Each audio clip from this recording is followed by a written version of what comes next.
Welcome everyone.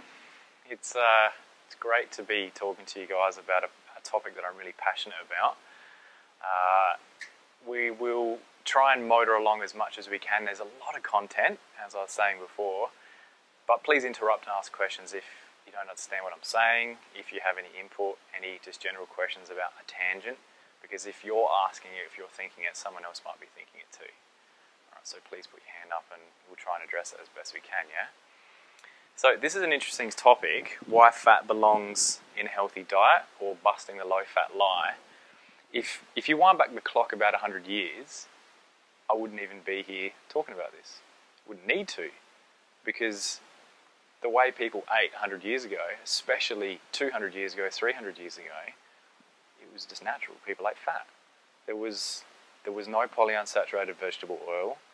Wheat and carbohydrates generally were a very small portion of the diet, and that all changed about 50 or 60 years ago. That was really where it started to really change. And the interesting thing is, when carbohydrates became a deeper part of the diet, or a more prominent part of the diet, that's also when heart disease, cancer, arthritis, diabetes, dementia, etc., autism, the list keeps going, all the chronic diseases became prominent and prevalent. I can't remember the stat, but in 1900, the frequency of heart disease, it was like, it's such a rare thing. It just didn't happen. People didn't talk about it. It didn't occur. People died of natural causes, or they died of infection. Yeah, it didn't happen through heart disease and through chronic disease. Yeah, we're living longer now, and people say, what's this? That's the only reason we're living longer, so we're getting chronic diseases, diseases of aging. That's not the truth. That's part of it. Yeah, you're probably going to develop some of it. The majority of it has to do with what we're putting in our mouths and where that food comes from, so what's been done to that food. A lot of what we eat now isn't food. It's a food-like product. And we'll get to some of the details of that specifically. I want to focus mostly on fat and how fat is metabolized in the body and why it's good for you. Which ones to eat, how much to eat, and to stop demonizing it, basically. I won't bore you with the details of why it's been demonized, but just know that it was always a part of the normal diet, and some very important political and pseudo-scientific things changed in the 50s, 60s and 70s that got us to the point where we are now. In a nutshell, there was one big study done by a guy who had an agenda. He had an agenda to show that heart disease came from a certain thing. In his case, saturated fat, he wanted to show that. So he handpicked his data.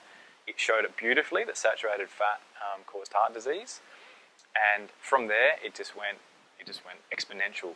The political forces, the economic forces, and the powerful personalities involved in the low-fat, or what they called the diet-heart hypothesis, just absolutely went exponential from really the mid-60s is when it all occurred, and it peaked in the 70s and 80s, and we're still feeling the effects of it sort of 50, 60 years later.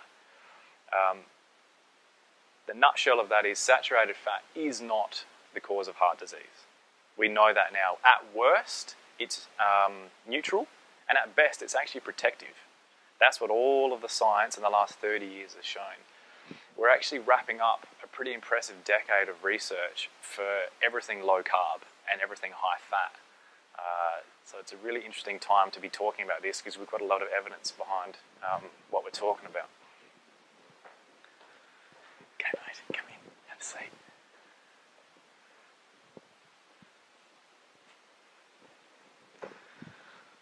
All right, so I've got a lot written down because there's so much to talk about. So just bear with my looking at the screen a lot, yeah? So I'm going to present to you a lot of things that fly directly in the face of what you guys have been told pretty much your whole life, yeah? We've been programmed by industry, by advertising, and even by so-called experts. But it's not the truth. There's a lot of agenda and political sway that goes into it, but the vast majority of people, they're not out to hurt us, they're not trying to trick us, they believe what they're selling, they believe low fat is the way to go.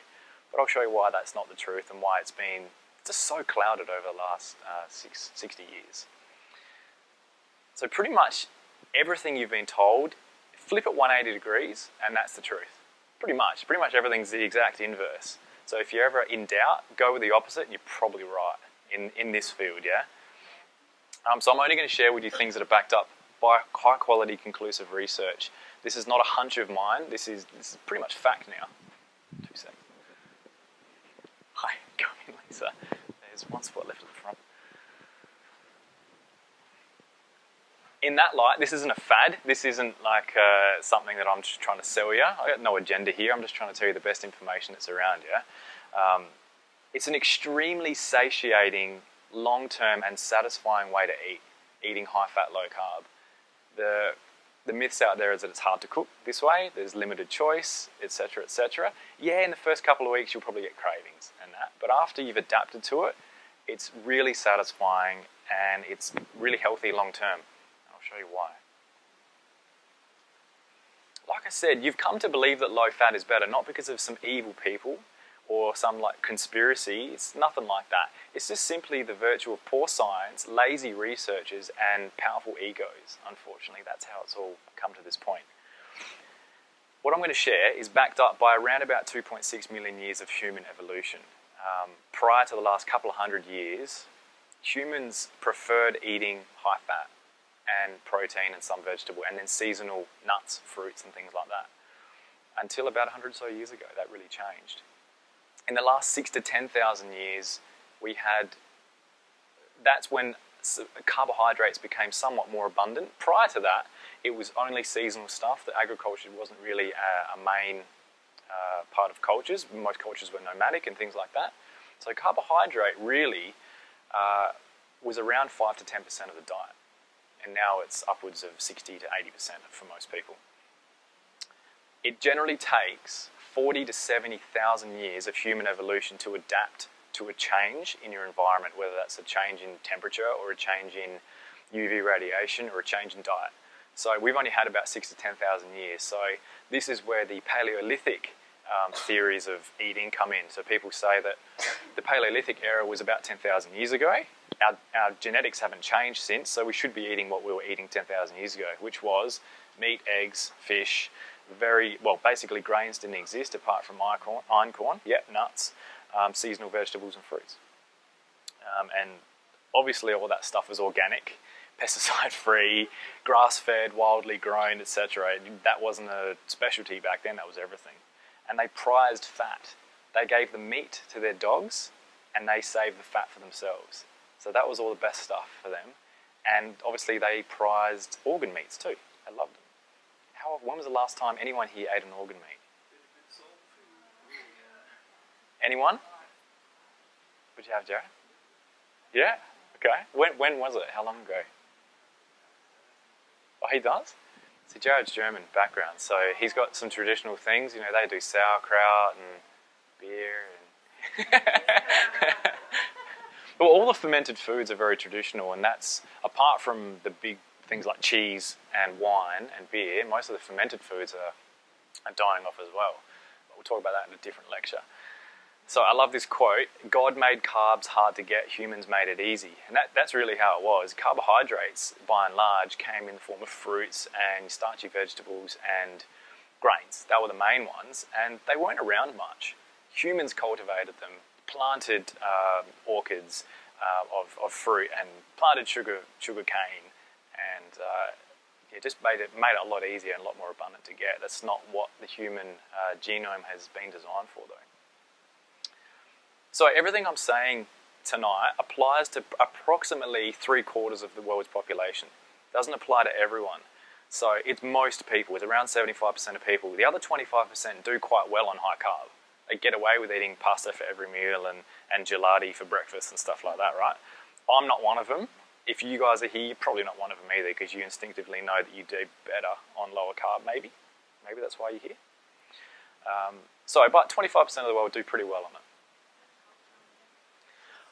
I think it would be, but I haven't seen any really good references that show strongly either way. I've certainly seen subgroups within cultures that defy like a rule, and whether that's because those people aren't truly from that culture, I don't know. It's getting harder and harder because there's so much world travel and growth and stuff like that now, but a great question, but I don't know for sure. All right, so I'm going to address some frequently asked questions straight off the bat. If you have any more, please raise them. So the question we hear all the time is, but don't we need carbs, especially for the brain and for energy? And the answer is no, we don't. This is a quote from Jeff Volek, who wrote one of those books that's cruising around. He's the main researcher of this whole thing at the moment and has been for the last 2 decades. Quote, within the class of nutrients called carbohydrates, there is no molecule that is essential for human health or well-being. This does not mean that blood sugar is completely unimportant, but rather that blood sugar can be well maintained via metabolic processes such as gluconeogenesis without dietary carbs in the keto-adapted human. I'll go over what some of those terms mean in a minute, but the key of that is we don't need carbohydrates in our diet almost at all. We need a little bit in our blood to maintain blood sugar, around 2 teaspoons, which is not much, and the lens of our eye and our red blood cells need a bit. What we need for those organs and for those areas can be made easily from even a small amount of protein that most people eat. Yeah, so you could go off carbs completely. You don't have to, but you could go off them completely if you chose to do so and be pretty fine. Yeah, because the body loves to burn fat. That's what I'm going to show you. Yes, right. Does that work with diabetes? Yeah, big time. It works. They're the ones that really need to hear this. But,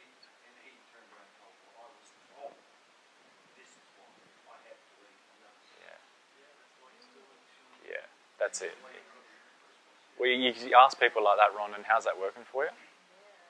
Are you still diabetic? You are? Well, you could. Diabetes is curable. Type 1, no. Some evidence that it is, but type 2, it's a chronic disease which is absolutely reversible. Absolutely. It's a metabolic syndrome which is caused by carbohydrate intolerance. Those people are the extreme version of who we are here tonight. All of us here probably do better on low carb. They absolutely have to be off low carb, otherwise it takes them into the diabetic state. So it's a metabolic problem, not a genetic problem.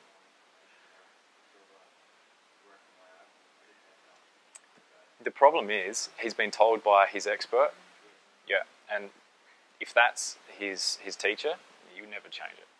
Yeah, even with your best intentions, and with his doctor's best intentions as well. It's misinformation, unfortunately. But diabetics, absolutely, this applies to them more strongly than us here. Is low carb sustainable? Yeah, it's sustainable. It's not a fad. It's, like I said, it's the way we ate for millennia. Yeah, so it's what the body's used to. There is a period of keto-adaptation within the first 2 to 6 weeks where the body goes, holy crap, where's my sugar? Where's my insulin? And the things just go topsy-turvy. Cravings might be there. You might get lightheadedness, dizzy, all that sort of stuff. Usually the worst of it is feeling like you want a bit of chocolate or a pizza or something like that. It's usually as bad as it gets. And if you can ride that wave for a week or two, you enter a really, really stable state where you are keto-adapted. I'll explain what that means in a minute. And your energy goes like this. It doesn't go up and down. It remains quite stable. It's also sustainable because there's a lot of food to choose from. There's a heap of food to choose from, and there's a lot of ways to make it delicious and to keep it interesting. Yeah, you have to have a bit of an interest in cooking and stuff. Otherwise, yeah, it can get boring. But luckily for us, we've got an interest in cooking, so we tend to come up with some really yummy things. Okay. And what about performance, sports and athletes? Don't we need to carb load because carbs are fuel, right? Well, no. Like I said, after a period of keto adaptation, athletes usually perform better on low carb, high fat. Now that flies in the face of everything you've probably ever been told about athletes, triathletes, footy players, name any sport, they all carb load. They'll have pasta the night before and stuff like that. That's because they rely on carbs because they're carb eaters. If they were keto adapted or fat adapted, you don't have to do that. You can have a tub of double cream the night before and perform better than the rest of them. So they've done heaps of studies on it now. The evidence is clear. It's better on fat, yeah, because the body changes over its metabolism and uses fatty acids and ketones to power the body rather than having to use glucose. Glucose is a secondary thing that the body uses if you're eating glucose, if you're eating carbs. All right? Yeah, just said that. How can I replace carbs with fat? Isn't that unhealthy? Won't it make me fat? People, you've heard that, right? You've had that sort of question before. You've sort of felt that and you thought, I'm not supposed to have saturated fat. Gives you heart disease, raises cholesterol.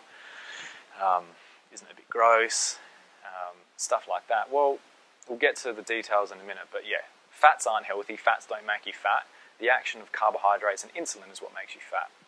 When you take in a carbohydrate, because the body doesn't have anywhere to store it, apart from a little bit in your muscles and a little bit in your liver, not much, about 2,000 calories, once those are full, it goes into the blood, yeah? Well, it goes in the blood first. Once the blood and those areas are full, it's got to put it somewhere, so it puts it into fat. It changes it over, stores it into fat.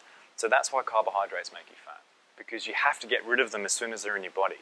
You can't store them anywhere or have them digesting. They have to go somewhere and they get stored as fat. Fat is different. Fat can get burned slowly throughout after the duration of the meal, and once that's run out, your body already knows how to use it, so it goes to your fat stores to keep going. So if you're trying to lose weight, you just reduce calories slightly, take carbohydrates out, and your body becomes an efficient fat burner. You burn fat you're eating, and you burn your own body fat. Yeah. Contrary to some guidelines, when you lower carbs, it's not favourable to increase protein. You just don't need to. Unless you're a heavy exerciser, pregnant or growing, it's really not necessary to ever change the amount of protein you're having. Your protein always stays stable, and you just modify how much carbs and fat you're having. And that will, and the quantity of what you're having, and that will change whether you're putting on weight, losing weight, or maintaining. So the protein stays the same. Yeah. Another question people ask is, I'll lose lean muscle if I don't eat carbs, right? No. Personal experiment. I've been eating high-fat, low-carb for the last 4 months and measured my body fat percentage, my weight and all that kind of stuff before I began. Have been doing a pretty measly little workout, which is a couple of times a week with a mate. It's mostly chatting. And I've been doing that for months, right? So that hasn't changed, but my diet changed. I went from 67 kilos to 71 kilos. Oh no, I got fat. Nah, I didn't. I gained weight, but my fat percentage dropped down. So I became leaner while also burning fat. Now that's a feat that no other diet, no other program of exercise, no other supplements, pills, whatever out there can achieve. That has to be achieved through a very specific type of metabolic process, which is being keto-adapted. Your body burning fatty acids and ketones and having very low insulin levels and very stable blood sugar. You become lean because your body doesn't need to burn any of that protein. Yeah, it just burns fat. Yeah. So really important for some people. Just remember, like I said, the first few days or up to a couple of weeks, you will actually lose some lean mass. So if you do a fat percentage test, like a body composition test, you might actually lose a bit of lean in the first 2 weeks, and then everything normalizes, and then you start to gain lean again and lose fat. So this is an adaptation process.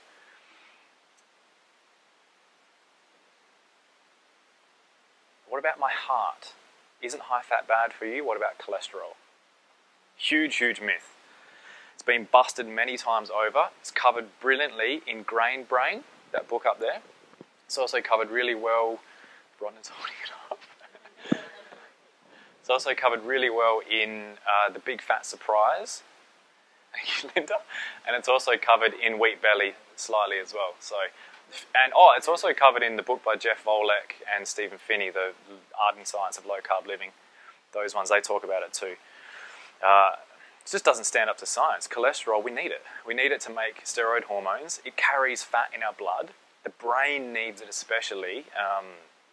Cholesterol deficient people end up with dementia and all kinds of crazy stuff. So if you're on a statin drug now, come talk to me after and we'll chat about how to get off it and how bad it really is, because they're a shocker. The evidence shows that statin drugs, they're the drugs that block cholesterol, yeah? They actually do reduce heart disease, slightly, but not through the action of cholesterol, most likely through they're a mild anti-inflammatory. So when you eat carbs, you are getting a low level of chronic inflammation throughout the whole body. That's really what they're thinking is the main cause of heart disease in that context. So statins actually help that, but you still die at the same rate. They're not dying of heart disease, they're dying of heart failure, because it also blocks CoQ10, which stops the heart pumping properly, and you get cardiac hypertrophy. Dead. So, yeah, you're still going to die. It's just a different death. Oh, it's massive. It's the leading drug in Australia and in America right now. Yeah, Crestor, Lipitor, all of those different ones. So, Yeah, speak to anyone in this room. I'm sure you know people or you are on one right now. It's extremely common. It's the most common drug. Second is antidepressants. So, yeah. The solution comes. Okay. It's the highest selling. Highest selling. I don't know if that means it's the most common. I guess it does, doesn't it? Yeah. Because most GPs, unfortunately, bless them, are given poor information from who educates them. Pharmaceutical companies educate them. So two things at once? Yeah. Well, those two problems are the same problem metabolically. Yeah, so that's the first thing you need to understand. It's not a cholesterol problem and a diabetic problem. They're both a broad metabolic issue. How do you get off them? You start by eating right now. Don't change your drugs. You start by changing your diet. You progressively get off all carbohydrates until all you're eating are fresh, non-starchy vegetables, yeah, and meats, fish, fats from butter, eggs, dairy, and good oils and like olive oil and stuff like that, yeah. You do that, and then you monitor your cholesterol levels. They probably won't change. Your LDL might go down a little bit. Your HDL might go up a little bit. If they do or if they don't, it's irrelevant unless you have familial hypercholesterolemia. If you're in that 1% of people, then you need to be on a statin. That's good for you, yeah? That's only if your cholesterol is through the roof. Okay, that's too low. That's too low. Your brain is suffering for it right now, yeah? That's heading towards dementia, Parkinson's, etc. So that's a bad way to be.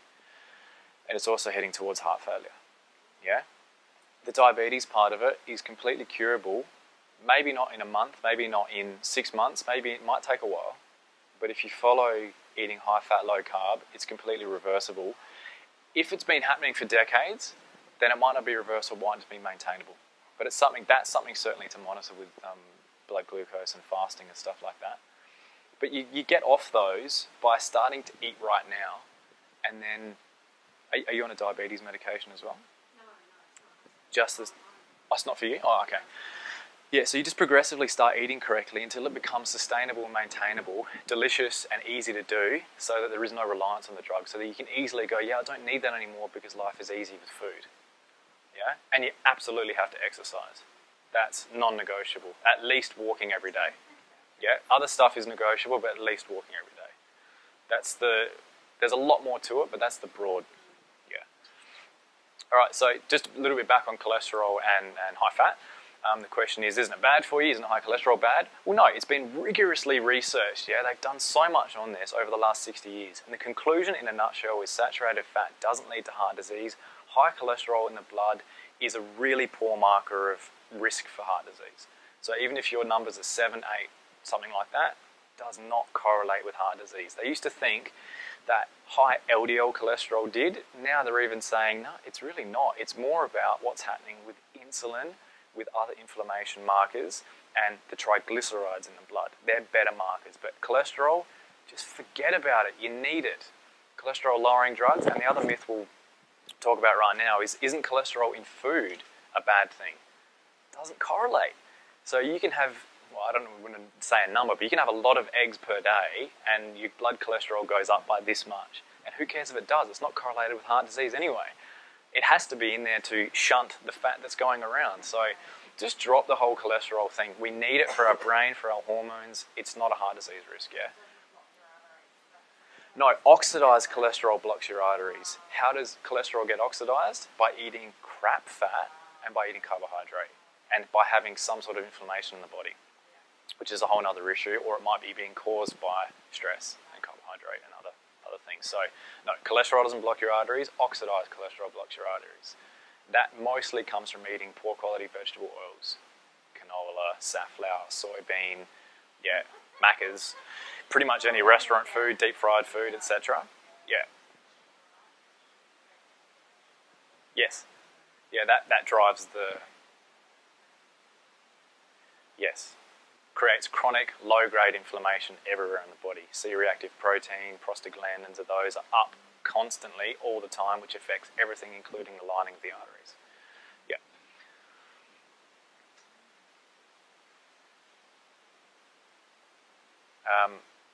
Yes, the other type of fat I want to talk about is trans fats. Do we know what trans fats are?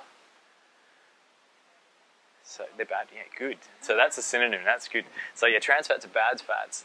They've clearly shown now through studies that they are correlated with heart disease. They are correlated with a lot of different poor health chronic diseases. Trans fats are where they take a vegetable oil, which is an oil, and they do a process called hydrogenation, which is adding hydrogen molecules to it. It takes it from an unsaturated, meaning not that many hydrogen molecules, to a saturated molecule, having lots of hydrogen molecules, and therefore being a solid. So it takes an oil to margarine. It takes an oil to something a little bit denser so you can put it in chocolate, or baked goods, or cookies, or all those kind of things. So it was a wonderful process they came up with in the mid-20th century, which made food really easy to package and sell, and is one of the huge contributors to the abundance of packaged foods tasting pretty good and being highly addictive as well, but terrible fat.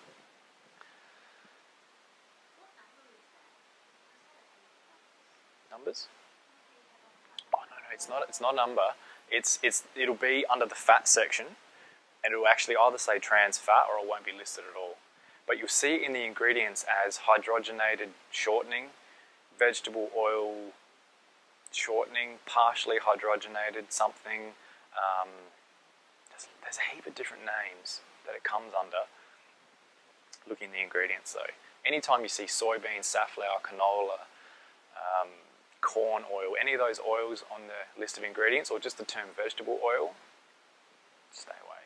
Because even if it's fresh, organic, straight out of the farm, it's not the best oil. We were never designed to eat that much of the omega-6 polyunsaturated oils. So look in the ingredients list, not so much in the nutritional profile. Yeah, and it's not a number. The number's more like the artificial sweetener, the artificial things. Yeah. Okay, that one's done. So right now, apart from the people in this room, currently low fat, high carb is the norm. It's what's preached by institutions and doctors and stuff like that. It's promoted, it's sold, it's perpetuated through many industries, including Diabetes SA, Diabetes America. It's shocking. The American Heart Association, the Australian Heart Association, the heart tick approval people, doctors, pharmaceutical, non-profit groups, agriculture, fitness industries, entertainment, political, social groups, and even schools and universities. I went through university not that long ago, and it's still sold to us. Like I said, these people are best intentions. They're not trying to trick us, or they think it's true. It's just they haven't looked at the science. And they've been sold to by the people who have agendas. Yeah. Remarkably, there has not been a single study in the last 30 years that proves low-fat, high-carb is healthy. Not one. And the ones that were prior to 30 years ago were a little bit like this. They were wishy-washy to begin with, and if you actually analyse them, they actually don't stand up. I won't bore you with the details. If you're interested in the story of how we got to where we are, the Big Fat Surprise by Nina Teicholz is brilliant. She tells the story from the 50s right through to now. That one there, I got it on audio. That's great. It tells us exactly how we got to where we are. If you're interested in that story, and that I'm not making this up, that she's done all the research on that. It's brilliant. So, you might ask, well, why isn't the world waking up to high-fat, low-carb? Why isn't everyone eating this way? Well, there's a lot of reasons. Scientists don't like to admit they were wrong, for number one. The human mind is inherently skeptical. Here's one thing, it's very difficult to change paradigms, extremely difficult. It took a long time to change to the low-fat paradigm, but now it's here, it's entrenched. So that part's really hard. Emotions rule, and they beat logic every time. We're deeply ingrained now. It's quite emotionally charged to suggest someone eat high fat.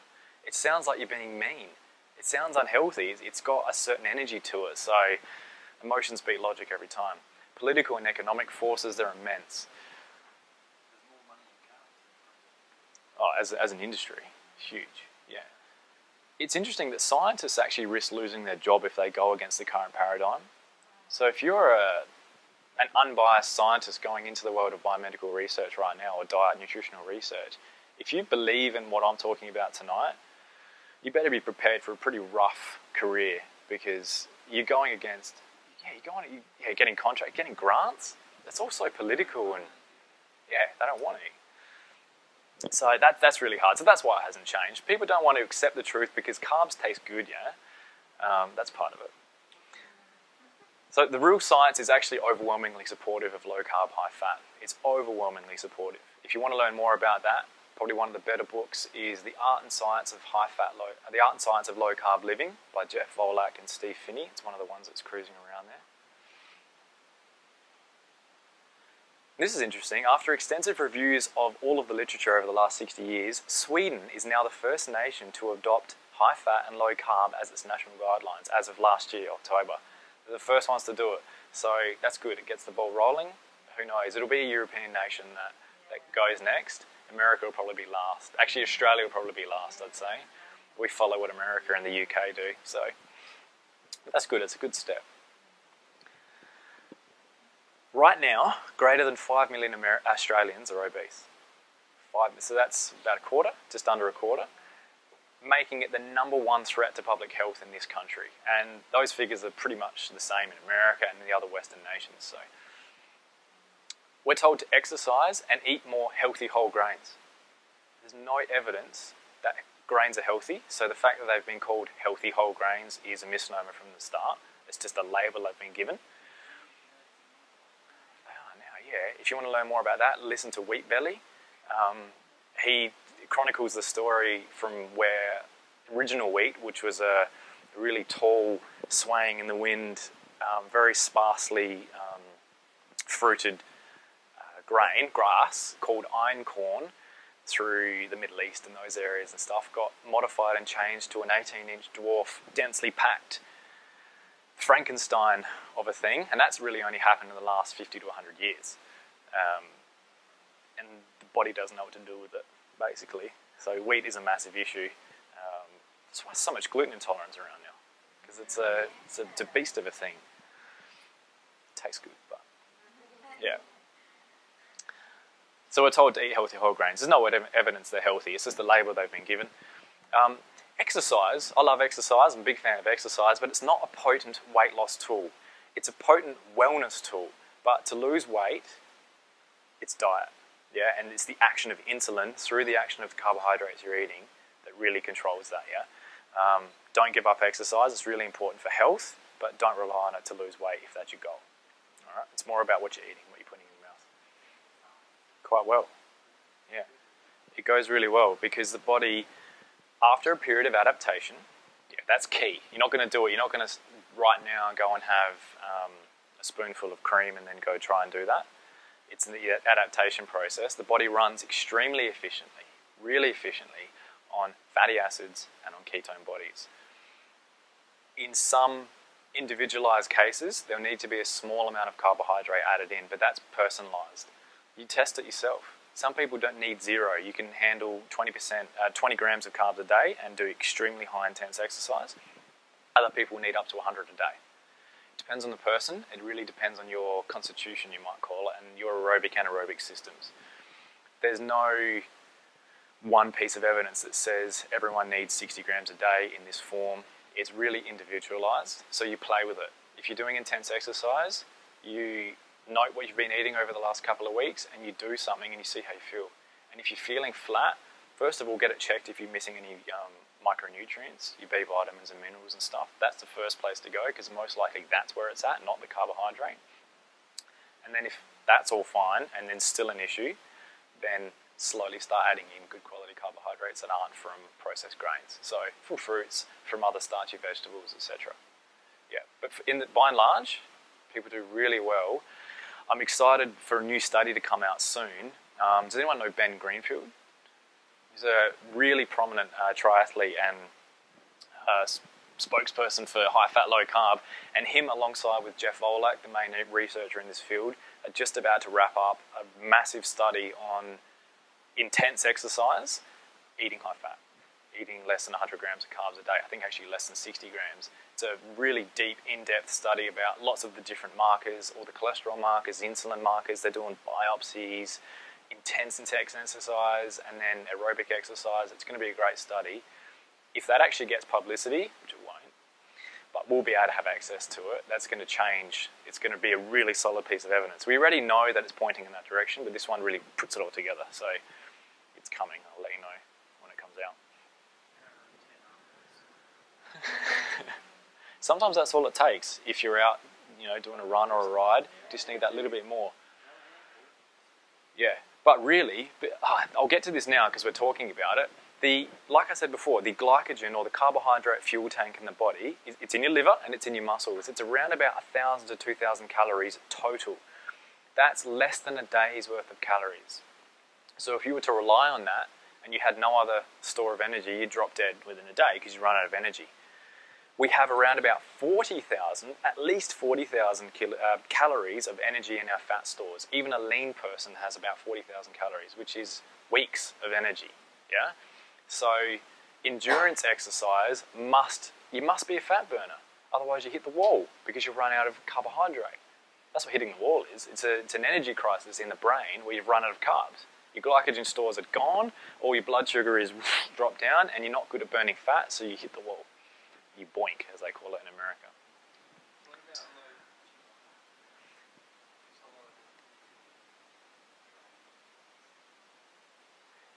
It's all context, Josh. It's better, but it's not the best. So something that's a GI of 40 is better than something that's a GI of 80.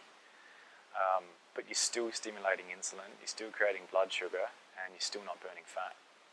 So it's in context. It's better, but it's this much better. If you want this much better, just reduce carbs altogether and increase fat. Yeah, it's interesting that people get a bit tricked because they go, sugar is a GI of 60-something or 50-something, and wheat is a GI of in the 70s. Oh, geez, sugar must be better for me. I'll have soda and Mars bars and stuff like that. So, yeah, so GI is a bit of it's an inexact science, and it's out of context. It's this much of the picture. Look at the entire picture. Yeah. If all else fails, choose low GI. If that's the options in front of you, yeah, choose low GI. To lower the GI, you add fiber and add fat. Generally, overall, that'll lower the GI of something. So if you start with something of 100, by adding in more fat and more fiber, it automatically lowers it.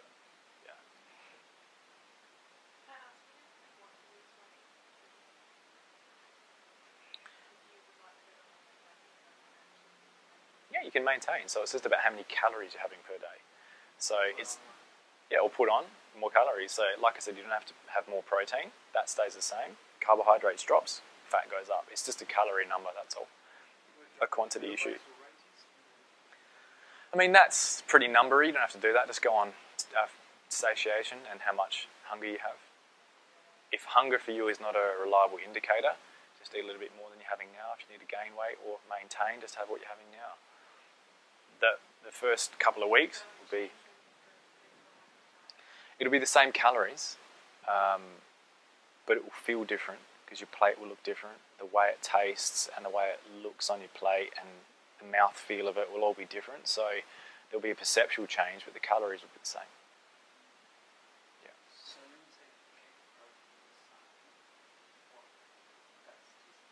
What fats? I'll get to that. I'll talk about that. There's a whole list of them to give you an idea. Yeah. All right. So carbs are much more than fuel. Yeah, they're fuel, but they're only fuel if you're eating them. If you're not eating them, fat's your fuel, and proteins is also your fuel. Really what they are is they're the most potent regulator of how your body metabolizes fat. In the absence of carbs, your body metabolizes its fat. In the presence of carbs, it can't metabolize its own fat because insulin is secreted and insulin inhibits lipolysis. It stops fat burning. So if there's carb in the diet, you can't burn your own fat. That's why it's extremely difficult to lose weight just by going low calorie. And even in the absence of wanting to lose weight, if you just want to have stable energy, you want to burn your own fat. You want to burn the fat in your food and you want to burn your own fat. So you don't want insulin inhibiting that process. You want your body to freely be able to grab those fatty acids from wherever it's being stored to being used as energy, to be converted into ketones for the brain and to be used as fatty acids in the muscle. Huge myth. Someone said to me the other day, my nutritionist said, you have to eat carbs because the brain needs glucose. It doesn't. It prefers ketone bodies. It actually prefers it. So that's just a myth. It's just flat out wrong. I told him that. I didn't tell the nutritionist though. But the myth is perpetuated big time.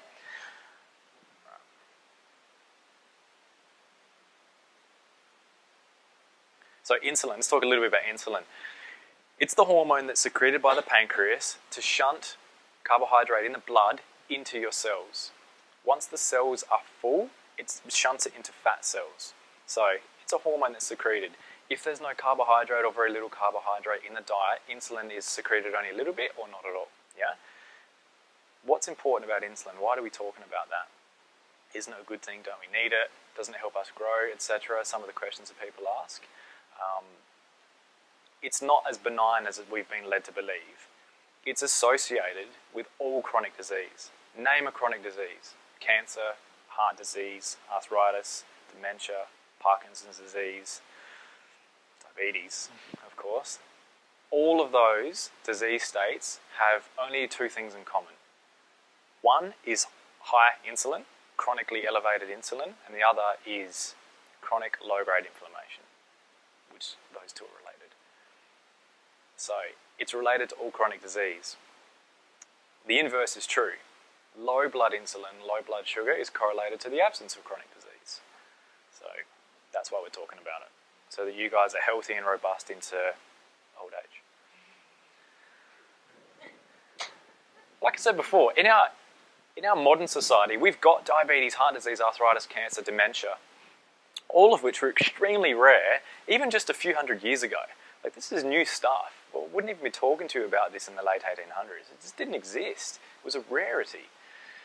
Since the 1970s, society has reduced fat thanks to rigorous political messaging to do so. So since that, we've actually dropped the amount of fat we're eating. The political messages and the industrial messages have worked.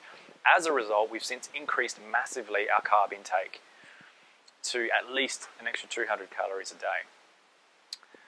So when you eat carbs, insulin is released, into the blood. Insulin tells the cells to let glucose in, thus lowering blood glucose back down to normal.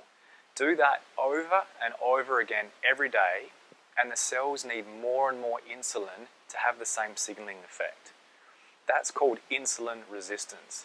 And that's the first thing that people notice as they start to get chronically ill. Before you get diabetes, you get insulin resistance, There's no symptom for it. That's why people rock up in the doctor's office one day and go, I've got diabetes, where the hell did that come from?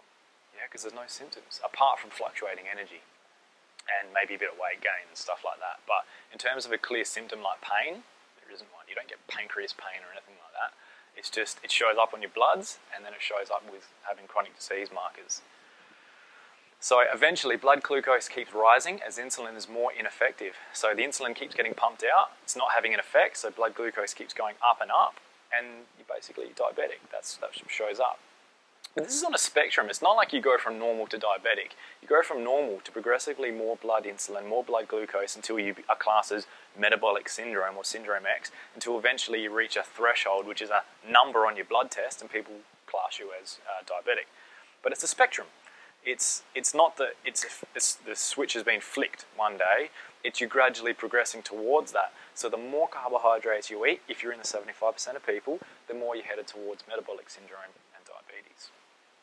I don't mean to be too dramatic about this, but it's fast becoming the most prominent and costly and draining health condition in all of the Western world.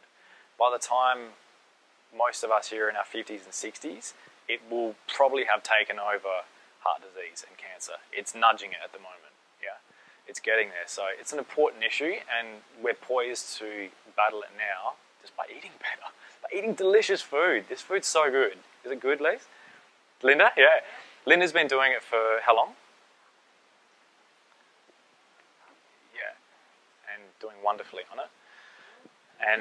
And Lacey and I have been eating that way for about 4 months, and she gets frustrated at it, but she's a brilliant cook, so she's doing well. I love it. I think it's delicious. So, right. Yeah, they will. Yeah, there's a lot of ways to get kids to eat it. It's delicious food. Okay. I've got a great pancakes recipe.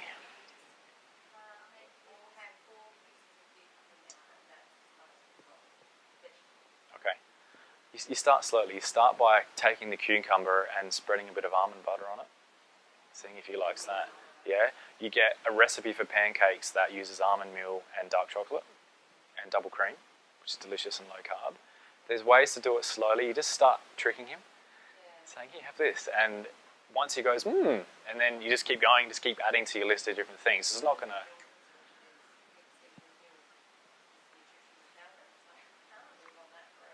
No. There's so many ways to make foods delicious, and what makes foods delicious? Fat. Yeah? Yeah, the flavour is in the fat, and then seasonings and stuff like that. So it theoretically is easy. It's just a matter of knowing how to cook having a good repertoire of delicious foods. Okay.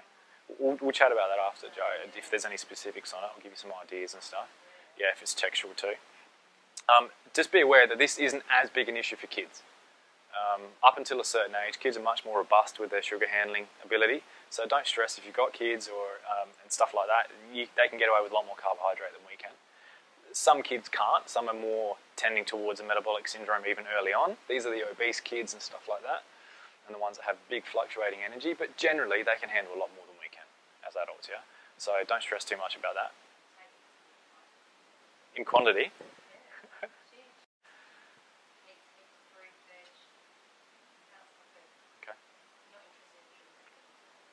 Apart from fruit.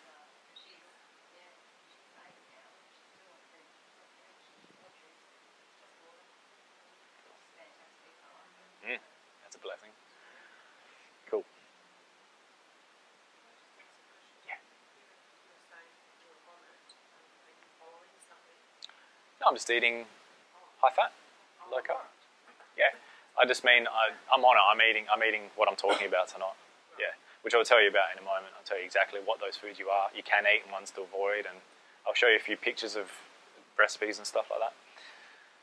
So like I said before, there are no obvious signs or symptoms associated with this insulin resistance and heading towards diabetes and metabolic syndrome. So the only really way to know is to test your blood insulin, your fasting insulin, and your other fatty acid markers in the blood like triglycerides and stuff. Yeah, it's not a symptom-based thing. So this is the shock that people get when they visit the doctor's office and they've all of a sudden got pre-diabetes, diabetes, angina, they got cancer, arthritis is setting in, or they've just hit dementia. So they're all related to this. They're not the only factors. This is not the only factor, but if you're going to pick one, it's the biggest factor. Blood insulin, blood glucose, the biggest factor. So the only difference from person to person, because we're all different people here, is how much carb will eventually give diabetes and metabolic syndrome. No one can handle a completely carbohydrate diet, but some of us can handle more. That's it. It's how carbohydrate tolerant or intolerant we are. And a diabetic person is extremely intolerant of carbohydrates, more so than the regular Joe.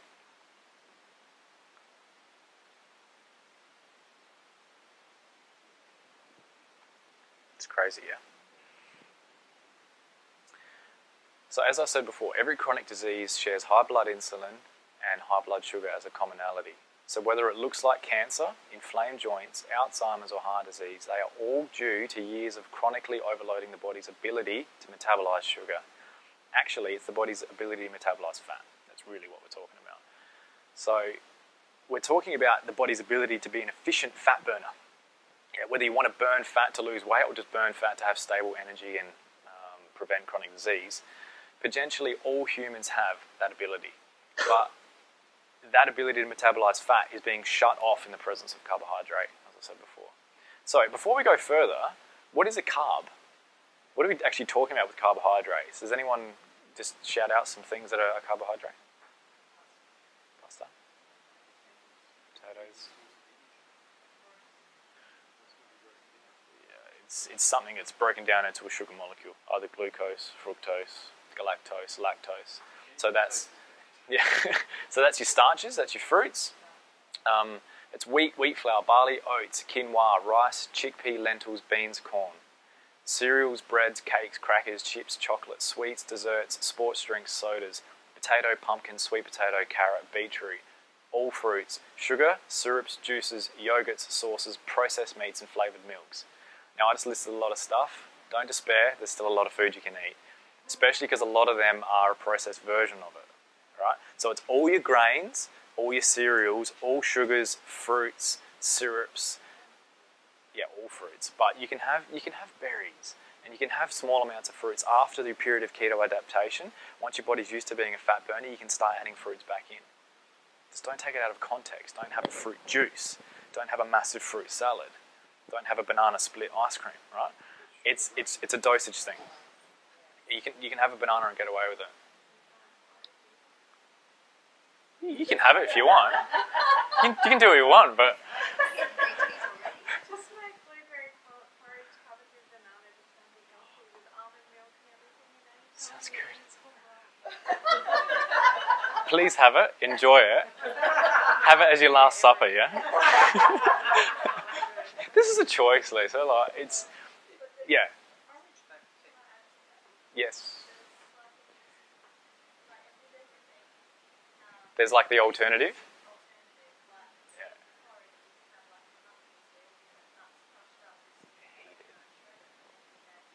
Definitely. Yeah. There's usually really close alternatives. The other night we made carb-free pizza. It was unreal. Just using almond meal and cheese as the base. Sensational. We picked it up like a real pizza. It was crunchy, beautiful, and almost zero carb in the whole thing. I loved it.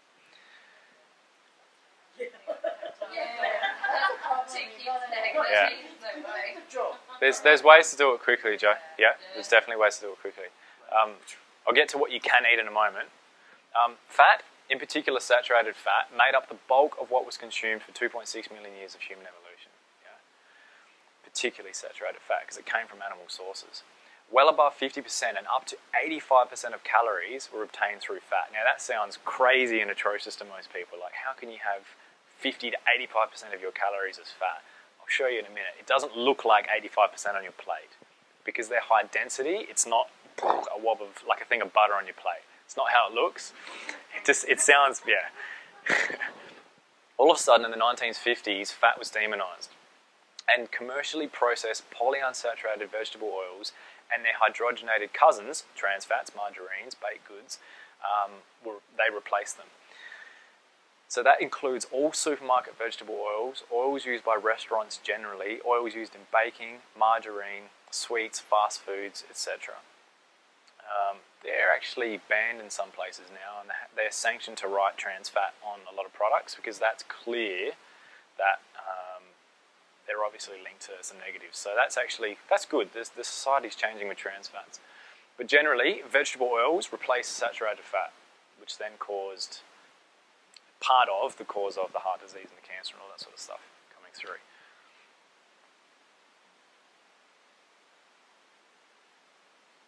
High fat gives reduced risk for all chronic disease. It decreases blood pressure, decreases inflammation, increases exercise efficiency, gives robust cognitive and brain health, which high-fat, low-carbers can attest to constant, stable energy and not doing ups and downs. It's extremely convenient due to less constant hunger. You're not always hungry all the time. You don't get cravings anymore. It's better for athletes. It allows for fat loss and lean tissue gain if you so desire that, simultaneously rather than one and then the other.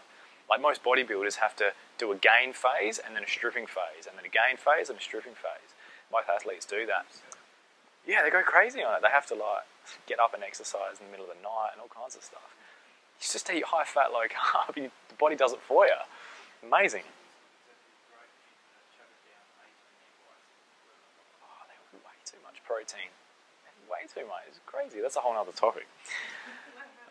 It's accepted dogma in sports nutrition that carbs are essential for athletes, and that's just blatantly false. We've talked about that already. So let's talk about ketosis.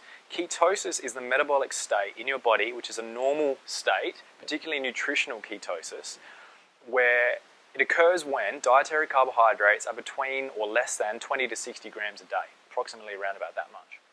And I'll describe how much you can eat per day, which is a lot, to remain under 60 grams of carbs a day and therefore remain in ketosis. Nutritional ketosis is defined as your blood ketones, which you can measure on a blood test or on a urine test, ranging from 0.5 to about 5 millimoles. The liver produces ketone bodies from fatty acids. So when you run out of food, your body goes to your fat stores and it uses the fatty acids for your muscles, and it creates ketone bodies for your brain to use. right? So they become the fuel instead of glucose. So you now enter nutritional ketosis.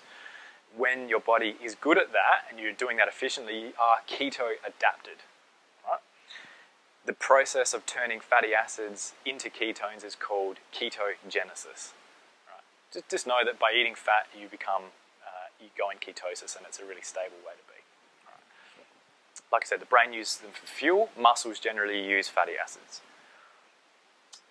I'll just reiterate, because it's important, because ketones are derived from fat and we have thousands of calories in fat available, whether we're at 7% body fat or 30% body fat, we have a sustained source of energy all the time. We've got a really big fuel tank.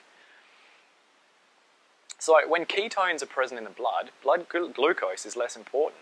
It's interesting if you guys are eating plenty of carbs now. If you were to test your blood glucose right now, which might be a fasting glucose level, maybe you haven't had food for a couple of hours, it'll show a certain level, perhaps around 5, something like that. Once you're keto adapted, your fasting glucose might be 4. And your GP might go, oh, that's dangerous. You should be dizzy and all this kind of stuff, but you don't have those symptoms. Why? Because the body is using fat and ketones to keep you alert and active and keep the brain healthy. So you don't get the dizziness and all the other symptoms associated with hypoglycemia because your body is using an alternative fuel source. It doesn't rely on sugar anymore, so blood sugar becomes less important. The only thing it's really used for is for the lens of the eye, for a few other homeostatic mechanisms, and for the red blood cells. So it becomes less important. It's a good biomarker. You can use blood testing to see the effect of how much carbohydrate you're eating. If you're curious that way, you can get a blood tester. Otherwise, it becomes pretty unimportant, and you can just test your ketones in your urine if you choose to do so.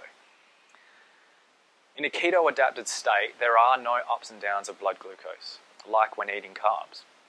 So fluctuating hunger and/or energy slumps, they're a distant memory.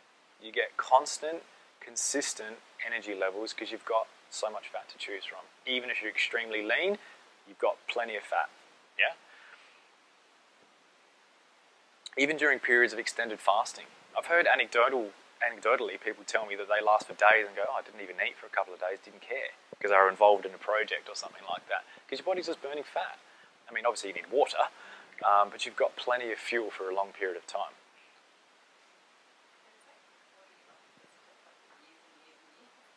Like what? Like which way? Why would it be bad?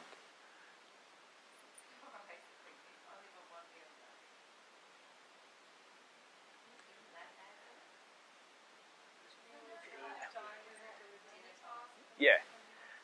It's called intermittent fasting. So the research actually says no, it's healthier. Yeah.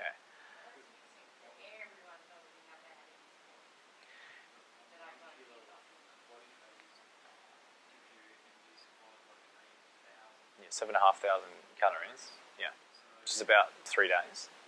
A kilo of body fat.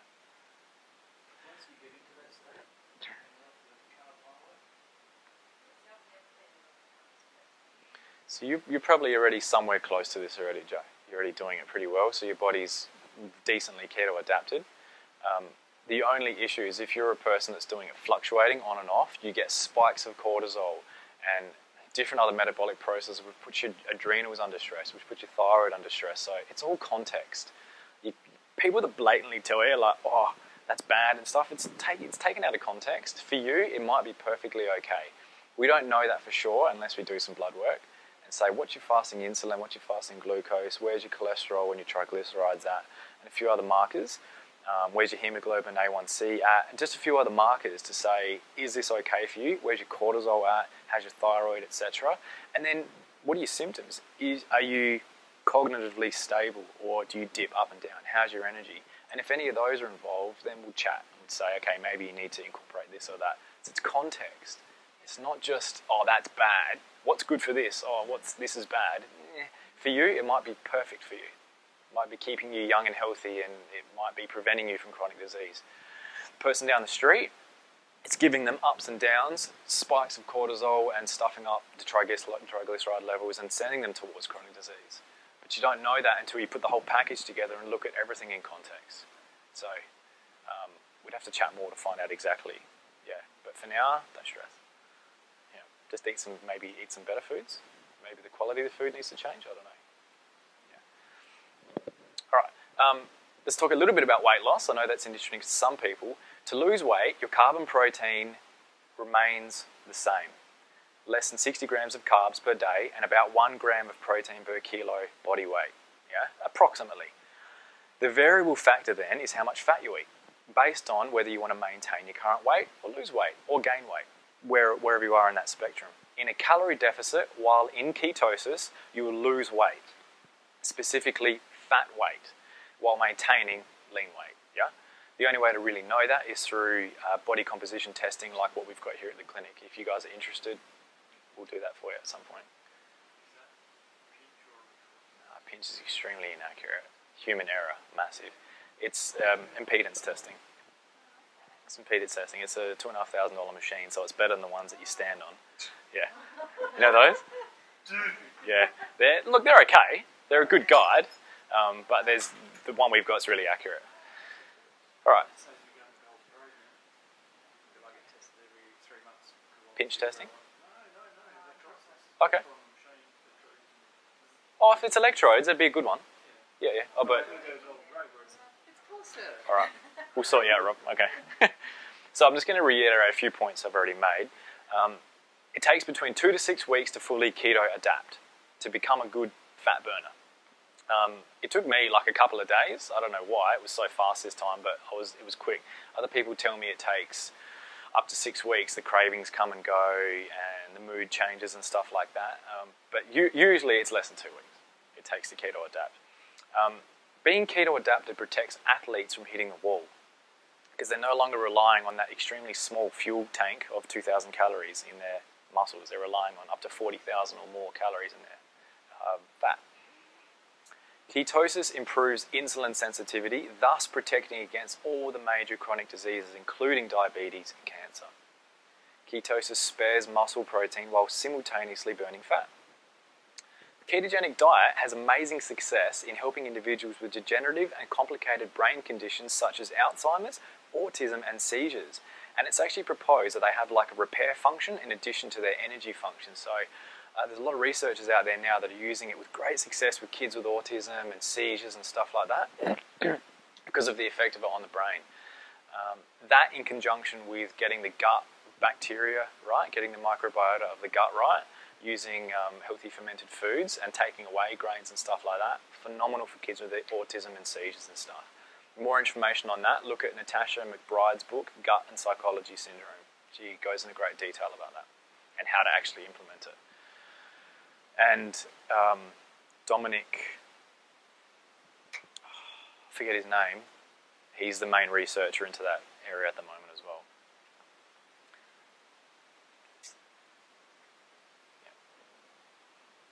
In the non-keto adapted state, your body is constantly in the need of carb. Because you're feeding it carb, it constantly needs carb. That's just how it works. Since this body storage of carbohydrate is small, like I said, about 2,000 calories, it constantly needs to be replenished, which leads to hunger, cravings, fluctuating energy, fluctuating mood, including depression, anxiety, anger, irrational behavior, and confusion, etc. So many people have cured their anxiety and depression just by going off carbs and getting stable blood sugar. So many people. It's massive. High production of insulin and eventually burnout of the pancreas is a result of having carbs non-stop. We talked about that before. Carbs are a dirty fuel. Dirty. They produce lots of reactive oxygen species or free radicals, and thus they create an increased need for antioxidants. Ketones, on the other hand, are a clean-burning fuel, and they produce less free radicals. That's wildly important when we talk about chronic disease and the overall load of oxidative stress on the body, which again is one of the factors that's related to all chronic disease. So ketones are clean burning, they don't produce a lot of those free radicals, and the other really important thing is they epigenetically upregulate more of the body's own antioxidants. So our body has some powerful antioxidant mechanisms within the liver that it can be, with the correct environment, in this case, the fuel we put in it, will genetically express those certain molecules. So if carbs are coming into the system, those genes are turned off. And we're not off, they're turned down. and we're not producing much of our own antioxidants. In the presence of fat and ketone bodies, those genes are turned on, and we're getting heaps of our own antioxidants being produced naturally. So you need less in the diet. So you actually can get away with having less fruit and veg. Not that I'd recommend it. I enjoy fruit and veg, but you can actually get away with having less because you have less of a need for those antioxidants. So it's a huge thing. That's another thing that if a drug could do that, the drug company that produced that would be billionaires times over. Ketones do it more powerful than anything anyone's come up with yet. They will come up with that, I'm sure, in our lifetime. But for now, just know that you can do that just by eating butter. Yeah, exactly. The real stuff. Yeah. We're getting to the food bit in a minute. No. All right, to summarize, ketosis occurs when dietary carbohydrates are at or below 50 to 60 grams a day. Some people can push that up to 100. Most people need to stay below about 50 or 60 grams a day. Ketosis also occurs when you exercise because you run out of blood glucose, basically. It also occurs when you consume MCT oil, which is medium chain triglyceride oil, which is found in butter and coconut oil.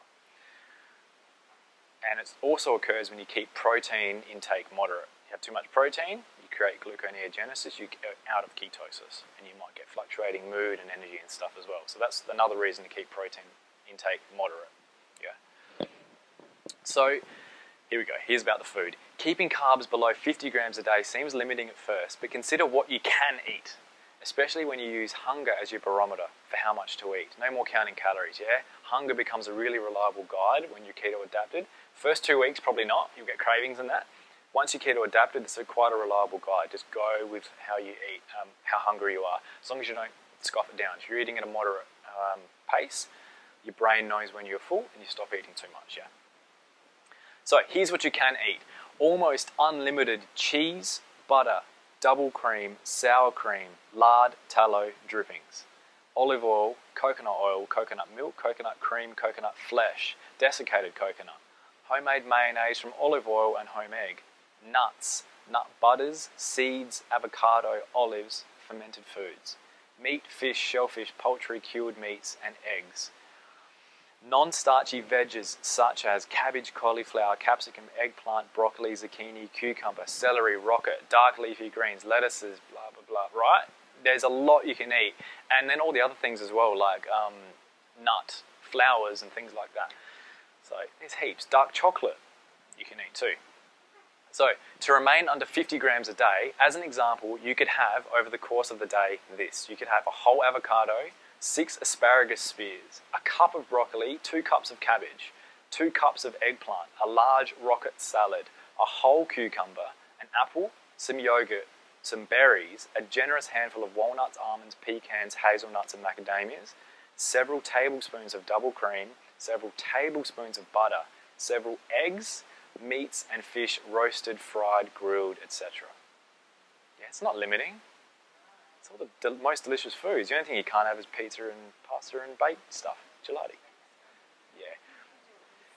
You actually develop your tongue and your taste and your palate actually changes. You miss it first, and then eventually sweet things, you need much less sweetness to give you the sweetness in food. So having a pizza,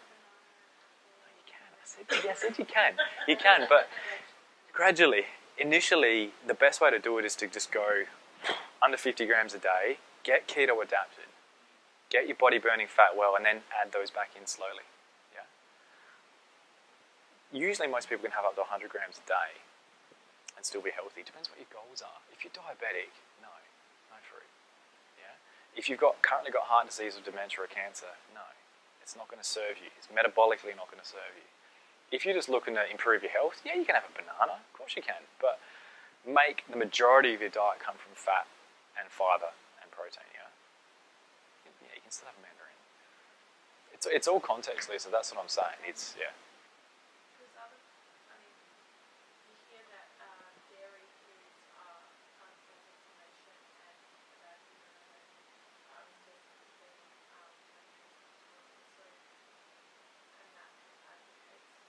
Yeah, again, context. So, a couple of things to consider. Some people are naturally casein or lactose intolerant. Yeah, Some people are temporarily lactose or casein intolerant. That's the majority of people. So the majority of the time it comes from an overly stimulated system or a leaky gut type syndrome. If you heal the leaky gut by having bone broth and a rich source of probiotics and by taking carbs out initially, the leaky gut will heal and the casein no longer goes through into the blood undigested and you can handle abundant dairy. Yeah? But there's a healing time involved. So initially you'd go off all dairy, you go off all grains, you just eat meat and other fats, olive oil and nuts and avocados and stuff and coconut oil and plenty of veggies and heaps of fermented foods, naturally fermented yourself or probiotics. Definitely better to ferment your own food, so easy. And after a period of healing, then you start implementing matured dairy like Parmesan cheese, pecorino. You go to butter rather than straight to cream and milk. You go to real milk rather than pasteurized milk. So you find a local someone that can give you real milk and you start with that. So you gradually bring it back in its rawest form. And then, yeah, in its rawest form there.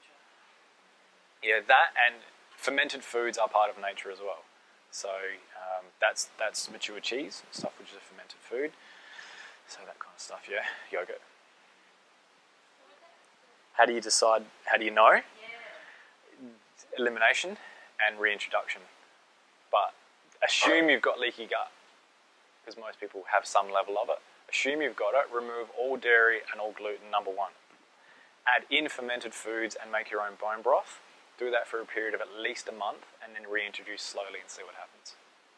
Yeah, that's the simplest way to sort of describe it without testing it and stuff. There's a few ways we can test it, but without knowing that, what I just said, that's how you do it. All right, let's see. That's what we can have. The different types of fat. Let's quickly cover different types of fat. Studies conclusively show that saturated fats are at worst neutral and at best protective. So that's what all of the studies over the last 60 years show. They don't say they're bad. They don't correlate to heart disease. Plain and simple. Polyunsaturated vegetable oils, corn, soybean, canola, safflower, sunflower, they're all processed beyond recognition from their natural state. And they're now being recognised as part of the frighteningly high chronic disease epidemic worldwide. Also, human-made trans fats in baked goods, processed foods and margarine are without a doubt contributing to chronic disease. Get rid of them. Get rid of margarine, get rid of olive oil spreads and things masquerading as butter as well. Just be careful with what you buy because there's a lot of tricks that marketing does out there, a lot of different names they call stuff. Go for butter, not for anything else that's other than that. Go for the freshest olive oil you can find. The most unprocessed everything you can find, and you don't need any vegetable oil in your diet because you're going to get it when you go out and eat at restaurants and stuff anyway, right? Yeah, ghee's good. Yeah, yeah. Real butter. Olive butter is not butter. It's a marketing trick. It's olive margarine. That's, yeah, because they take olive oil and they hydrogenate it, which creates trans fat. So you're eating margarine. It's just made from a better starting point, that's all. Mm-hmm. Yeah, there's a really good brand, Butter Soft. They've added water to it, so it's just butter and water, but it spreads beautifully.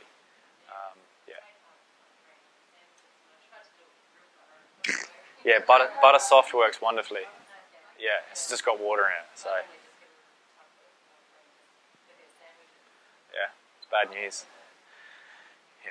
So, Butter Soft, it's a good one, yeah. And if you want hard butter, we're quite blessed in South Australia. We've got BD Farm Paris Creek. They make a grass-fed organic butter. Yeah? Yeah, fresh fruit and veg lasts for a lot longer than the stuff from the supermarket. Yeah, excellent. That's great. Okay. Omega-3 from fish and grass-fed meat. Nuts and some oils are heart and brain healthy, so we know that omega-3s are good.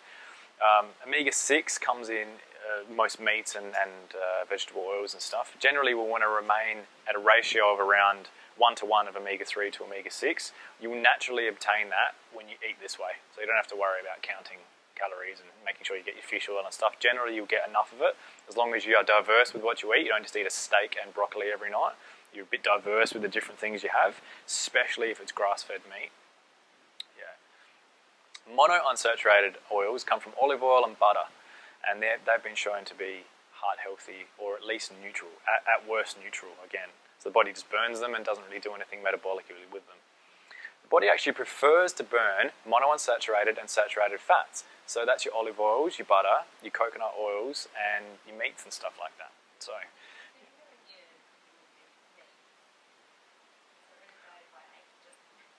what have I been saying? I love that fact. Yeah, eat it. That's, yeah, eat it. If that's tasty to you, eat it. You probably need to eat less meat in that case because you'll be fuller. Yeah, the ratios change, so you end up having more fat on it. And if it's a lean piece of meat, cook it in coconut oil. Do a butter and sage sauce. Do a cream sauce with mushrooms or something like that. So just add fat into it. Put butter and olive oil on your veggies. Yeah, that comes from all that stuff. So that's the flavour. Oh yeah, pork belly, crispy crackling and stuff. Yeah. Alright, so therefore seek to have a greater proportion of your calories come from monounsaturated and saturated fats. Now this is easily achieved when you base your meals around large quantities of fibrous veggies, plenty of olive oil is used on your salads, butter on your veggies, coconut oil for cooking. Yeah, so olive oil on salads, butter on your veggies, coconut oil for cooking. Yeah, don't heat your olive oil, don't heat, yeah. Butter, cream and coconut oil can go in your coffee. Sounds gross, but try it, it's beautiful.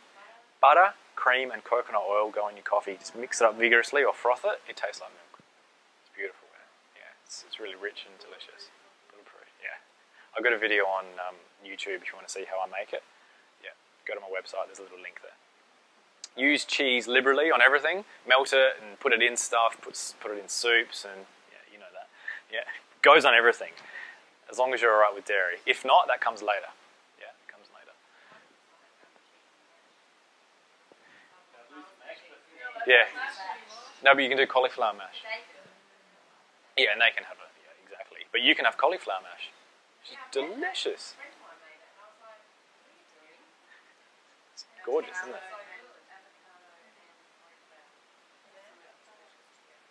Yeah.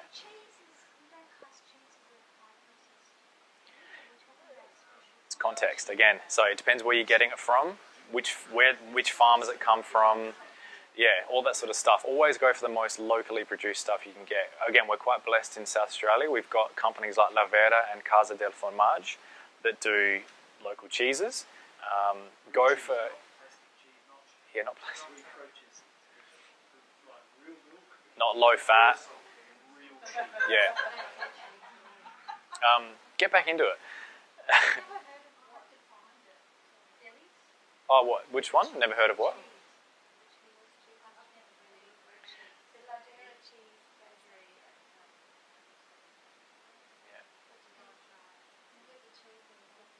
Yes. Good supermarkets are starting to stock a lot of it now. Foodland particularly. I shop at Foodland at Newton, and even Woolies and stuff are doing it now. And I shop at Tony and Mark's. They've got some good stuff, and at a couple of the Italian pantries and stuff. Yeah, that's a good one. Yeah. Yeah. And cheese from Italy and France is better than ours as well, because most of their stuff is grass-fed, and a lot of it is raw too. It's unpasteurized, which is even better. So you're getting even more of the nutrients, especially eating it. You know, it's a treat. Yeah.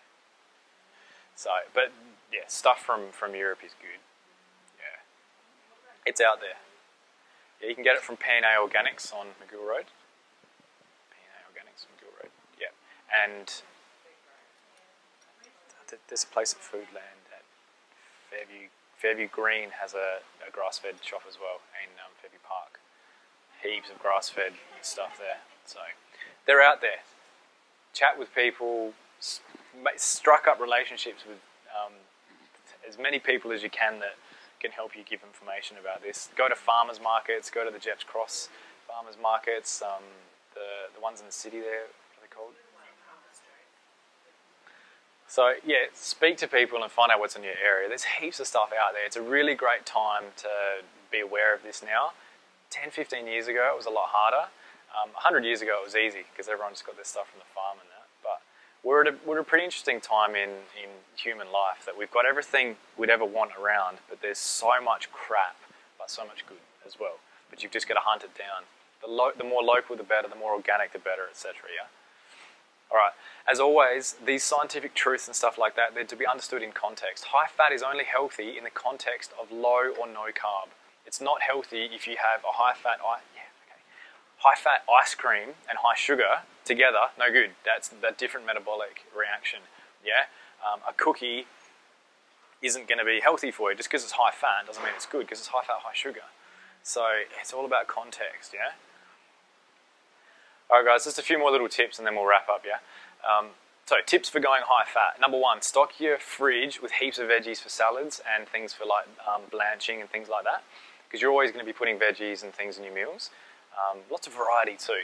Number two, always have butter, olive oil, double cream, nuts, coconut oil, shredded coconut, cheeses, cured meats, eggs and yogurt on hand at all times. Because if you want a snack, you can grab a piece of cheese or some nuts. Yeah, so don't let yourself get hungry as well. Cured meat is like a prosciutto or a pancetta or those kind of salted cured meats. Yeah?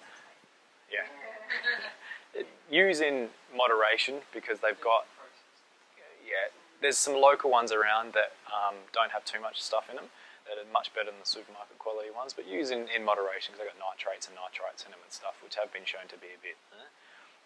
But in the presence of this kind of eating, you've got much more biochemical detoxification going on, so they actually are healthier than someone who's having ice cream and then prosciutto crumpled on top. So again, no, people do that. Yeah. So it's context, as always. Add plenty of butter and olive oil to your salads and to your veggies. Also nuts and cheeses into your salads and veggies as well. It just makes beautiful, delicious food. Make bulletproof coffee instead of black coffee or instead of milky coffee. For the sweet tooth, use Lindt 85% or 90% dark chocolate. And there's so many recipes online that are low carb, high fat, and beautiful, delicious dessert recipes. Just hunt around, you'll find heaps. You've found a few, haven't you, Linda? Yeah. I made a crepe. I just created it and it worked beautifully just by using egg and a bit of coconut flour and a bit of almond flour. It worked wonderfully using a dark chocolate melted down with double cream.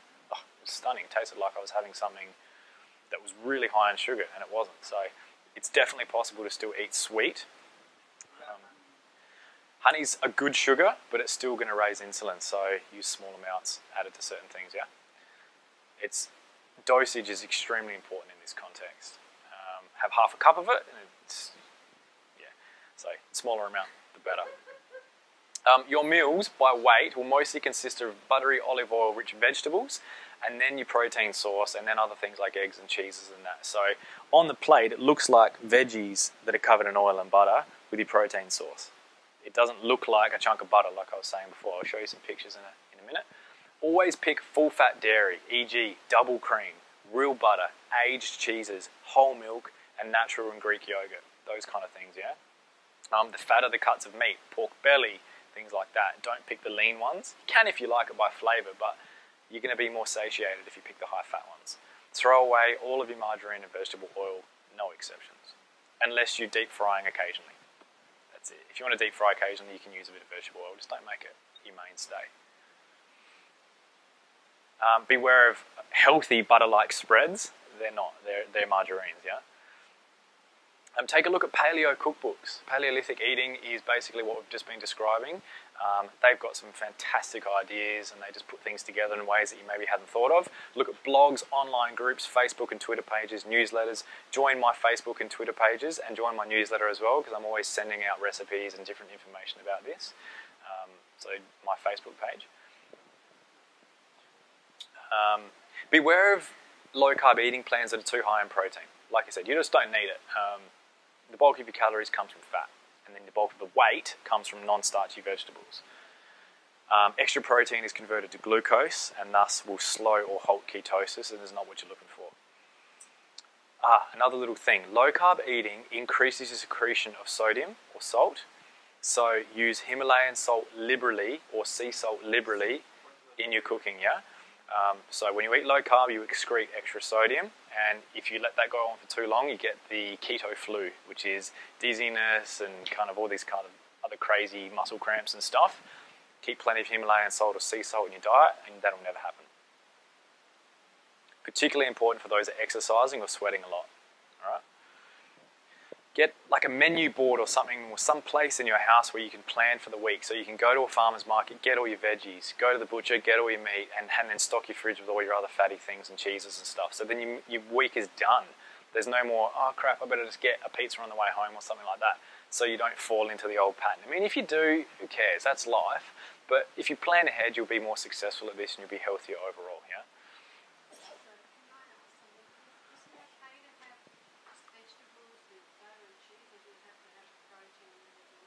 You've got protein in what you just said. Cheese has protein. Yeah, it's not as important. Yeah, really, you only need 0.5 to a gram of protein per kilo of body weight per day. It's not as important. Yeah.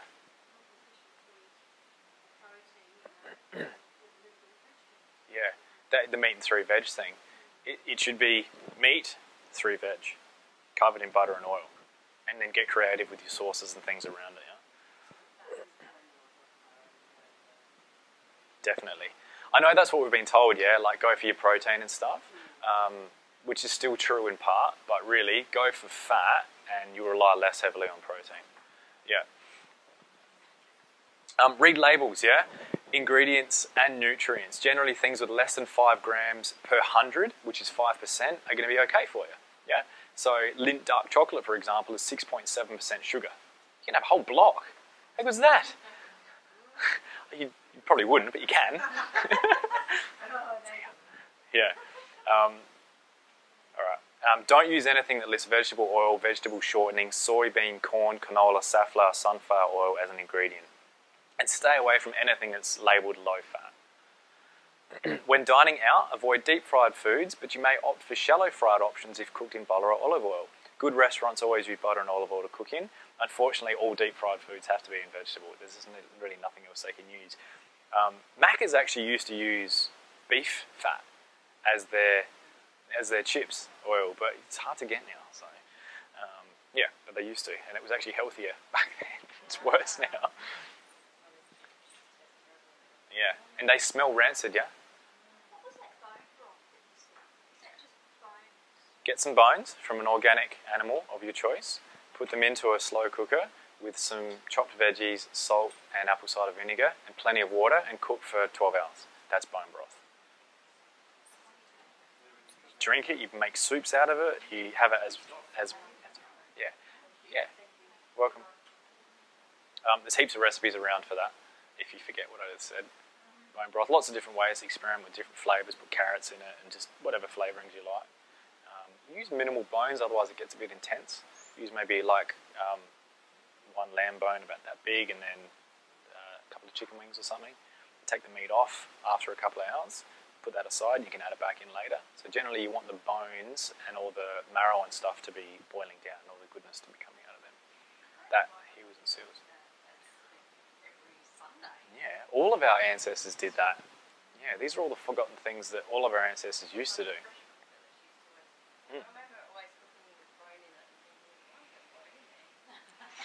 Yeah, because it leaches minerals, it leaches all the other nutrients as well that are great for the gut. Yeah. Beware of sugary sauces in a lot of Asian cooking and stuff like that, yeah?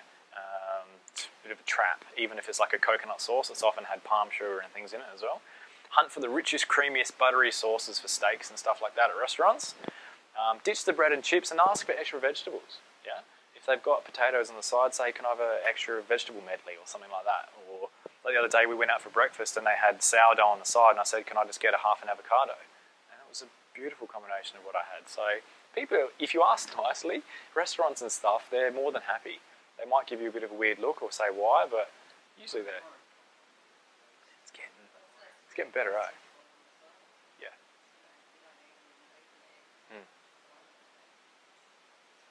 So just ask, don't be afraid to ask. Drink water, black coffee, tea, wine and spirits. Avoid beer, cider, juices, and soft drinks. Yeah. You can have Coke Zero, but you won't get diabetes. You'll get cancer. So up to you. No. You can have soda. You can have soda, but if you want that sweetness, yeah, sorry. Have it. Yeah, absolutely, absolutely. Yeah, don't have a bottle, but have a couple of glasses. You know. It's all context. Yeah. You can do what you like, but just remember the overall effect of what it's going to do to you. Don't have a bottle of wine and half a brick of cheese for dinner. Yeah. Have a glass of wine.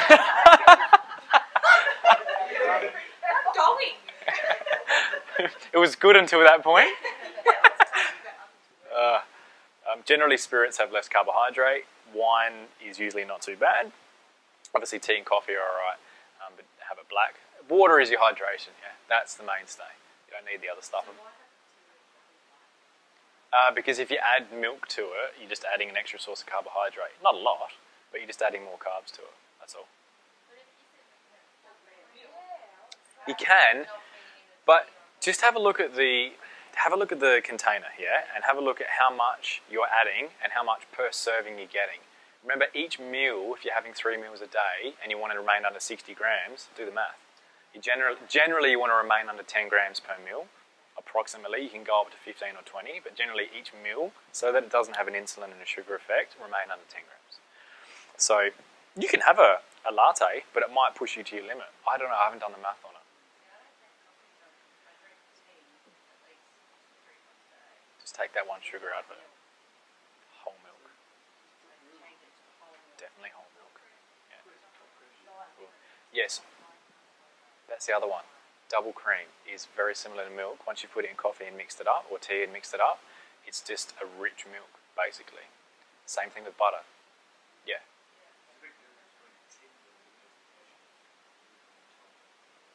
Yeah. Exactly. Yeah. So, context, again. That's why I like the butter and coconut oil option, because it's rich and delicious, but almost zero carb. So it's best of both worlds for me. I have a couple of them a day. Beautiful. Yeah. Almost done, guys. Sorry to keep going. Ditch the scale and opt instead for body composition testing like we have here, because it's a much more accurate measure. Your weight might stay the same or go slightly up on this diet depending on what you're doing, because you retain more lean. So just forget about the scale. It's really inaccurate and causes a lot of emotional turmoil for people. Eat things as close to their natural form as possible, with the exception of fermented foods. Fermented foods are a wonderfully healthy food, but that's natural because it's a natural process. Get comfortable primarily shopping the fresh food and produce sections. Stay in the vegetable, meat, nut, egg and dairy section of your supermarket. Make friends with your butcher or your local fresh fruiterer, and check out local markets and organic or artisan events that display and sell local foods. Yeah, they're the gold mines. You'll get the best stuff there. We go to the Jeps Cross markets on Sunday to get our veggies. It's beautiful. They last for ages. No, happens naturally as you do this. No, yeah, it's not really necessary. Happens naturally. If it doesn't happen enough, you can do it later. Yeah, I wouldn't want to do it first anyway, because you're not in a stable state. I'd do it after, definitely. Get this right first. This is your core. What you put in your mouth is your core. So, you can use natural sweeteners like stevia and xylitol or erythritol. Just be careful, don't go too crazy with them, because they do trigger similar pathways of reward in the brain, the dopamine reward system, so you can tend to want to overeat when you're having sweeteners. Your brain doesn't really know the difference. And there is some evidence that they may actually increase insulin anyway. So use carefully. All right. Grow, ferment and preserve your own foods. That's the pinnacle, that's the gold standard, yeah? And now I've just got some pictures of the sort of stuff that you can eat. This is just a couple of the things that I've just taken photos of our dinners and stuff, so you can see. Hey? This one here, big thing of veggies covered in olive oil and a frittata with heaps of veggies in it. Meats, cheeses, Brussels sprouts, that's what's gone into it. That's a stuffed eggplant with heaps of cheese and olive oil, coconut oil in it, with some sort of minced meat. At least did that one. This is my lunch the next day after a chicken, cream, mushroom and wine bake with red cabbage covered in oil, roasted capsicum with feta, and Brussels sprouts covered in butter and cooked well. Same kind of thing there, except that time it's pork belly with a crackling. That's pork belly again. That's just an after dinner bit of cheese, olives, meats, and fermented and processed, not processed, but fermented and cured eggplant. And they're all aged cheeses. There's one as well. Yeah. That's a very simple breakfast of double cream, coconut yogurt with chia seeds, and usually I put almonds and pecans and stuff on it as well. Lovely breakfast. And some shredded coconut. That's a bulletproof coffee being made, which is butter and coconut oil. That's that almond meal pizza that we made last week.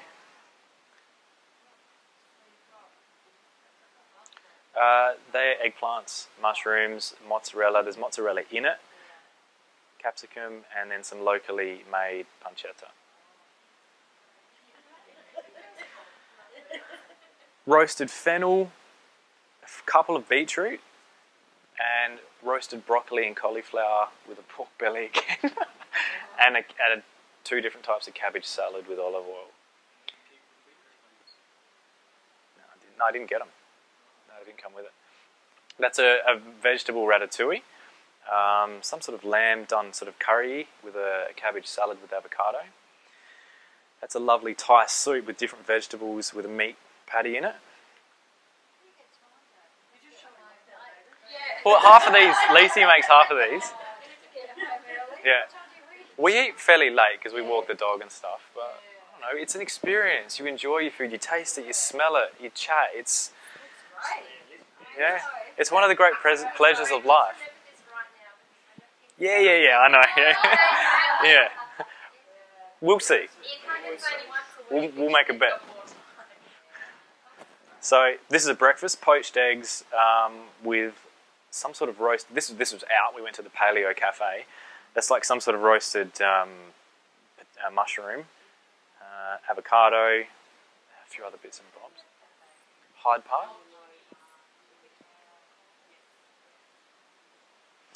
So, just some friendly advice. Be gentle on yourself during your transition. Yeah, you don't have to go full out straight away. Just try. Just sample some things and see how your body reacts. So, be gentle on yourself. Be aware of strong cultural and societal ties to higher carb foods. Some of our backgrounds are really strongly linked in a social setting, in a family setting, and a lot of those foods are linked to love. People will feed you their foods, and that means love to them.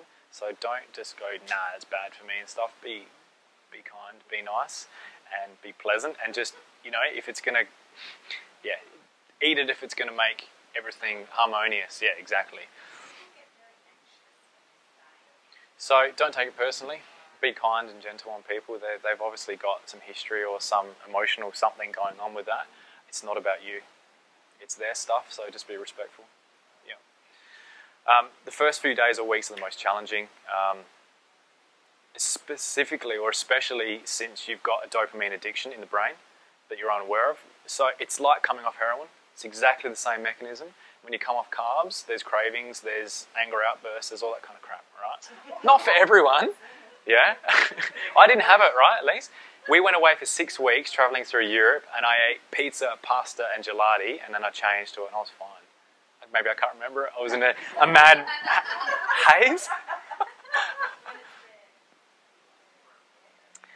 If you're worried about chucking old stuff out, compost them or something like that. Give it back to the earth somehow. At least you're not throwing it away completely. Pass it on to friends, yeah. Give them diabetes.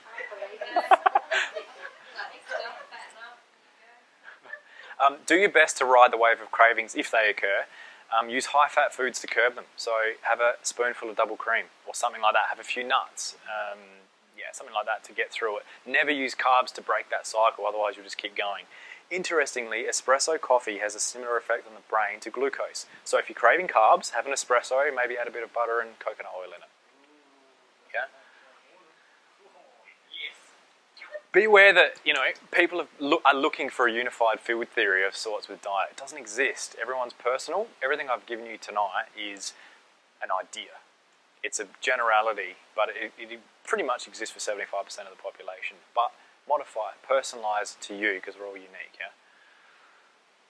What we do know is that for the last 2.6 million years of our collective evolution, we ate high-fat, low-carb. Yeah, just know that's our genetic preference. Yeah. Yeah, that's how all of our ancestors were. Yep. It's changed a lot in the last 60 years. A lot. Okay. Even if you are not convinced by the absolute safety of a well-formulated low-carbohydrate diet, I'll ask you to consider these two choices. A, head towards being overweight, sluggish, depressed, on insulin and taking Band-Aid drugs while your fasting glucose shoots towards 200 milligrams per deciliter, 11 millimolar, and you develop kidney disease, heart disease or cancer, which eventually kills you if that's not happening already. Or B, lose weight, have normal blood insulin, sugar, feel vital, energetic, youthful without the use of drugs or surgery while eating delicious, natural and satiating foods. To me, it's a no-brainer. It just takes a few habit changes. But that's the truth of it. Like I said, there's no symptoms to going down that path. So if you suspect it, go get some blood work done and see where you're at right now. Just to know, get your baseline level. You might be at your level now, Rob. I've got 3 levels of 3 years of where I've been able to do this, and I've plateaued, and I can't get any further. Yeah. It might be normal for you. Remember that. A number is a number. Yeah. So don't shoot to a number. It's like the scales. Don't get rigid on that 7% because that might be a fantasy. You have the hiding behind fat, so you know they'll Yep. be there somewhere. But are you in your 4th decade or? I'm beyond that, mate. Right. So be easy on yourself because that changes. Yeah. Just because you get to 50 doesn't mean you're over the hill. No, that doesn't. No, it doesn't. But be realistic. Don't, you know. Any unknown risks of eating the way your ancestors have for millennia surely outweigh the slow degeneration and death we know is associated with high carb food. We know our ancestors ate that way. They died of getting attacked by an animal or by an infectious disease. They didn't die of heart disease or cancer. So, the greatest downside for most people is the reduction of pizza, pasta, sweets, baked goods, and convenience foods. That's the greatest downside. I'll be 100% honest. It can be a challenge if you've got kids and if you're time poor and stuff like that. But I certainly know people have done really well on it, yeah, and have just taken that little bit of extra time. It's certainly doable, yeah. But remember that the replacement occurs with delicious and nutrient-dense foods made with abundant, fresh and delicious fats. So it's really doable. You just get to experiment and start adding things to your repertoire. It's quite doable. Thank you so much, guys, for listening. All right.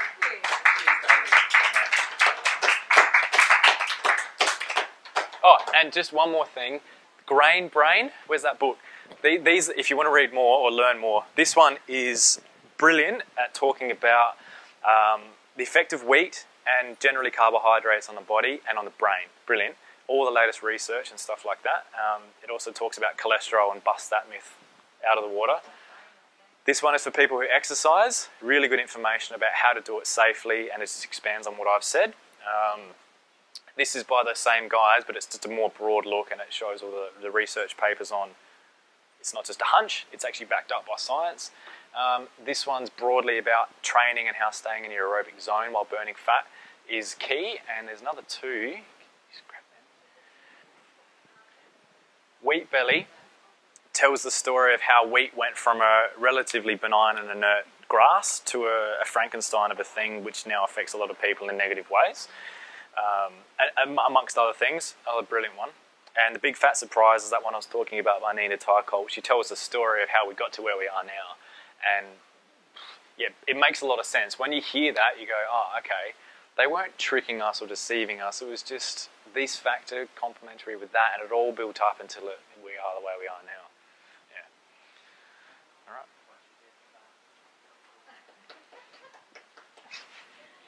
Thanks, guys. Thanks for coming.